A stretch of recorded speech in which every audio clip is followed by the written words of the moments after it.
Good morning, everybody, and welcome to Recovery Classroom. My name is Drew. I am an alcoholic, and today I'm a recovering alcoholic, and I cannot be any more grateful. If you're local to the Huntington, West Virginia area, this Friday night, 7 o'clock, come on down, hang out with a group of like-minded drunks and drug addicts at the Crosstalk Friday meeting, 5747 East Pea Ridge Road in Huntington. It's the quickest hour in recovery.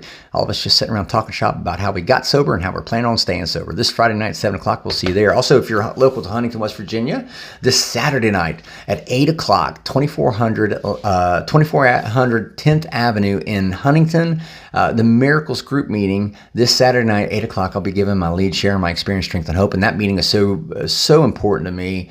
The Miracles meetings, those were so vitally formative and helpful in my early recovery development. I mean, they really helped shape my early recovery, so I'm just incredibly grateful and thankful that I've been asked to come back and share my experience, strength, and hope for others who may be in need of it. Speaking of meetings, and when I first came into AA in 2013, I came in from a perspective of kind of doing an investigative, exploratory effort. I wasn't quite ready to admit I had a problem with drinking. I just knew that something was off. It may have had something to do with my drinking, but I better go check this AA thing out anyway. And so I walked into these few meetings, again, just kind of scoping everything out. And I kept hearing them say the same thing, keep coming back, keep coming back. I don't want to come back. I kept hearing you talk about God, kept hearing you talk about the spirituality, this higher power, creative intelligence of the universe, and that sounded like too much religion, and I wanted nothing to do with religion at all. I didn't want to keep coming back. Just tell me what the fuck is wrong with me so I can go home, fix it, and get back to a semi-normal life. Get back to a normal life. Or so I thought. Never mind the fact that life that I had been living was what drove me to drinking, but that's beside the point.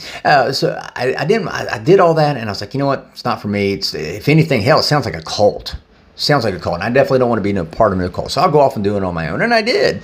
I was sober for 4 years on my own, patted myself on the back. It worked until it stopped working, and by early 2018, it stopped working. By mid-July, or by mid-year of 2021, July of 2021, as the big book says, the alcoholism had finally beat me into a state of reasonableness. By July of 2021, I was finally ready to admit that I was probably alcoholic, that I probably did have a problem. And so I started coming back into rooms. There was a select group of meetings that I would visit. I was very apprehensive. I didn't want to sign my name on the dotted line. Didn't want to be part of no membership. Didn't want to be part of no cult. But they kept saying the same thing. Keep coming back. Keep coming back. I didn't want to fucking come back. Just tell me what was wrong with me so I could go off and fix it and get back to that normal life that had made me become alcoholic in the first place. There's that insane logic, right? So I floated across this select group of meetings for 25, 28 days. And finally, it was a Monday night. I was supposed to go to one meeting. I was planning on going to one meeting, but there was just no way I was going to make it in time. So I pulled up my app and found a meeting that was like 2 blocks from where I happened to be at that moment. So I went to that meeting. It wasn't the meeting I was planning on going to, but it was the meeting I was supposed to be at.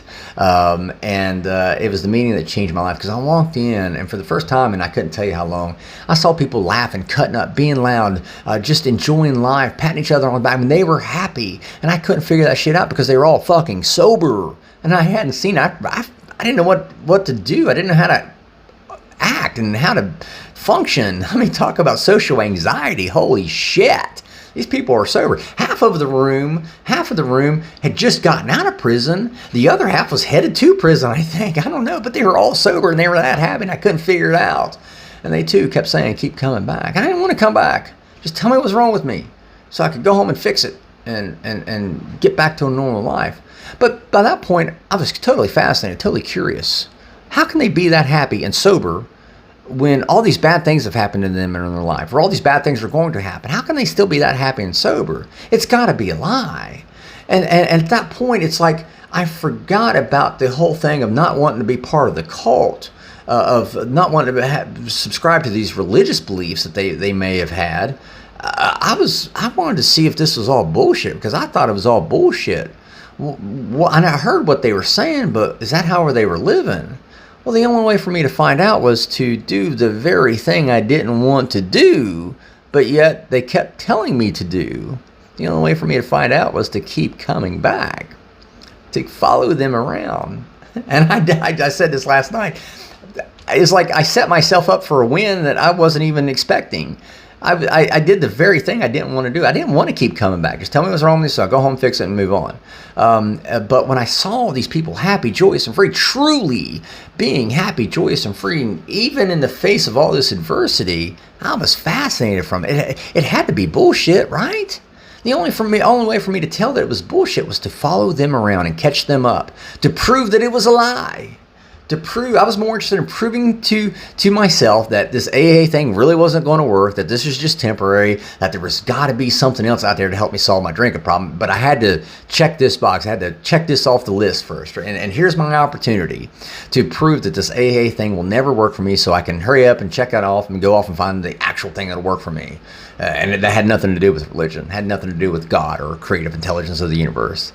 I had to check that box. I was more interested in proving that these people were telling me a lie than I was proving that maybe it was going to work.